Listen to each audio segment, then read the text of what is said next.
Good morning, YouTubers. It's me, Johnny. Just want to make a short video, talk about some of the things that are happening.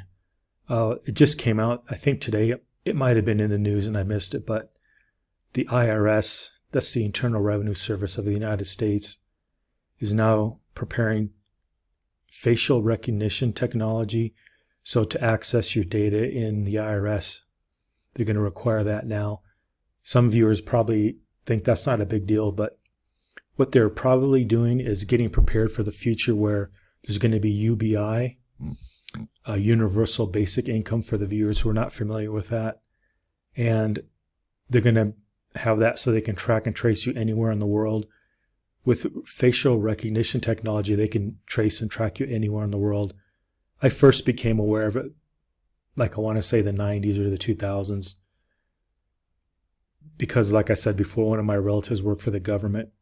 There's a lot of fraud in the passport agency, and they had started using that to track down fraud, and they'd also use it in other states. It went to the other states for like driver's license for all the people who have 2 or 3 licenses.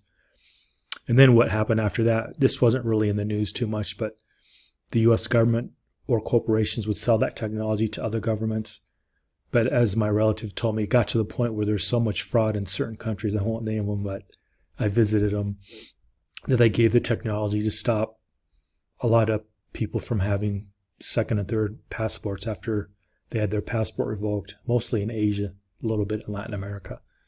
Anyways, maybe not the end of the world or anything, but we're just hurtling really fast towards a world where if you're not willing to do the facial recognition and sign up for all that, you're probably going to be shut out of the system. And even if you are willing to do all that, you probably still will be shut out of the system for whatever political reasons the government decides. So I don't know what to say to that except for to have a plan B and not get too discouraged, because I think a lot of this stuff in the long run won't work out. But in the short run, they're going to start squeezing people and it won't be pleasant.